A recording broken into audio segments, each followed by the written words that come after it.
Bonjour et bienvenue. Allez, aujourd'hui, on se met dans la peau d'un chef d'entreprise. On a un vrai casse-tête économique à résoudre. Comment produire, mais surtout, comment produire de la manière la plus intelligente possible. On va décortiquer tout ça ensemble, vous allez voir, c'est assez logique. Alors voilà la question à 1 million. Est-ce qu'on mise tout sur les humains ou est-ce qu'on investit dans les machines? C'est vraiment le grand dilemme. Le travail d'un côté, la technologie de l'autre. Voyons un peu comment on peut trancher. Ok, pour que ce soit bien concret, on va prendre un cas pratique. Imaginez une boîte de textile qui doit sortir 1000 t-shirts. Elle a deux plans sur la table. Le plan A, c'est la méthode traditionnelle avec beaucoup d'ouvriers. Et le plan B, c'est la version high-tech, super automatisée avec des robots. Le but du jeu, évidemment, c'est de choisir la meilleure option.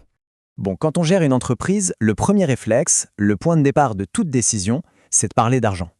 Avant de penser à quoi que ce soit d'autre, la question c'est combien ça va nous coûter. Et pour ça, on a un outil très simple. On calcule le coût total. C'est notre premier filtre. La formule peut paraître évidente, mais c'est la base de tout. L'idée, c'est juste de cumuler le coût de tous les bras, donc les salaires des ouvriers, et d'y ajouter le coût de tous les outils, donc les machines. Ça permet de voir tout de suite quelle option pèse le plus lourd. Allez, on commence avec la combinaison A, la méthode manuelle. On a 10 ouvriers, chacun coûte 2000 € de salaire, on multiplie, ça nous fait 20 000 € de masse salariale. Ensuite, on ajoute le prix des deux machines, 1000 €.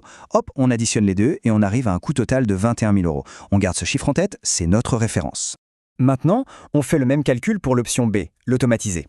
Ici, on a beaucoup moins d'ouvriers, donc le coût des salaires tombe à 4 000 €. Par contre, on a plus de robots et ils coûtent plus cher, 15 000 € au total. On additionne et on obtient 19 000 €. Et voilà, le verdict tombe. La combinaison B est à 19 000 €, la A à 21 000. C'est 2 000 € de moins pour la version automatisée. D'un point de vue purement financier, il n'y a pas photo, le choix est vite fait. D'ailleurs, ce choix qu'on vient de faire porte un nom très précis en économie, c'est la substitution du capital au travail. C'est une stratégie super courante. En gros, on remplace des heures de travail humain par la puissance des machines, le capital, pour être plus efficace et, comme on l'a vu, pour baisser les coûts. Mais attention, un bon manager sait que s'arrêter au coût, c'est une erreur. Le prix, c'est une chose, mais la performance, l'efficacité réelle, c'en est une autre. Et ça se mesure. Il faut savoir si on en a vraiment pour son argent. On va donc s'intéresser à la productivité du travail. La question est très directe. Avec notre option B, la moins chère, un seul ouvrier arrive à produire combien de t-shirts au final? C'est là qu'on va mesurer la véritable efficacité de notre investissement. La logique derrière le calcul est toute bête. Pour avoir la réponse, c'est comme si on partageait le gâteau. Le gâteau, c'est nos 1000 t-shirts. Et on le distribue entre les travailleurs pour voir la part qui revient à chacun. Le calcul est donc très rapide. On prend nos 1000 t-shirts, on les divise par nos deux ouvriers, et le résultat, c'est 500 t-shirts par tête. C'est un chiffre assez impressionnant qui montre bien que les robots ont complètement démultiplié la capacité de chaque personne.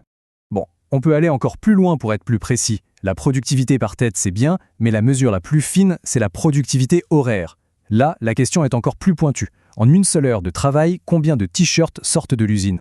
Pour ça, on va le faire en deux temps. D'abord, on calcule le volume total d'heures de travail. C'est simple, on a deux ouvriers qui travaillent 35 heures chacun, ça nous fait une masse de travail de 70 heures au total. Ensuite, on prend notre production de 1000 t-shirts et on la divise par ces 70 heures. Et voilà le chiffre qu'on obtient, environ 14,28. Concrètement, ça veut dire que pour chaque heure de travail payé, l'usine produit un peu plus de 14 t-shirts. C'est un indicateur de performance super important pour piloter la production. Allez, on arrive au moment un peu spectacle. On sait que la nouvelle méthode est moins chère, on sait qu'elle est plus efficace, mais à quel point est-elle plus efficace? Pour vraiment marquer le coup, il nous faut un chiffre, un seul, qui résume tout ça. C'est la question qu'on se pose tous, non? L'amélioration, elle est de combien précisément? Comment on peut la transformer en un chiffre qui claque, un chiffre qui va parler à tout le monde, que ce soit aux actionnaires ou aux équipes? Eh bien pour ça, on a un outil mathématique parfait, la formule du gain de productivité. Son objectif, c'est de mesurer l'écart de performance entre une ancienne et une nouvelle situation et de l'exprimer en pourcentage. C'est de loin la meilleure façon de visualiser l'impact d'une décision. Alors, mettons-la en pratique. Il nous faut un point de comparaison. La productivité de l'ancienne méthode, la A. Si on fait le calcul, 1000 t-shirts pour 10 ouvriers, ça faisait 100 t-shirts par personne. Notre nouvelle méthode est à 500.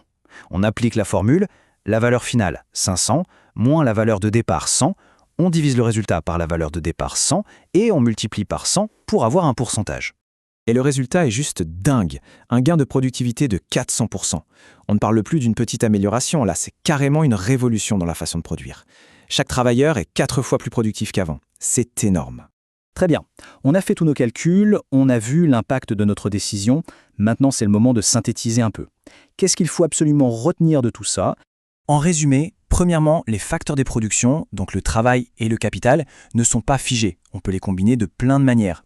Deuxièmement, le choix dépend d'abord du coût, mais il doit être validé par une analyse de l'efficacité. Troisièmement, la substitution du capital au travail est une stratégie majeure pour optimiser. Et enfin, on mesure la productivité par tête et par heure pour avoir des chiffres concrets et on calcule le gain de productivité pour communiquer sur l'impact d'un changement. Et pour finir, je vous laisse avec une question ouverte. Dans notre exemple, tout nous a poussé vers la solution la moins chère. Mais dans la vraie vie, est-ce que le coût est vraiment le seul critère? Est-ce que le choix le moins cher est toujours le meilleur à long terme? La réponse, vous vous en doutez, est bien plus nuancée. Merci beaucoup et à très bientôt.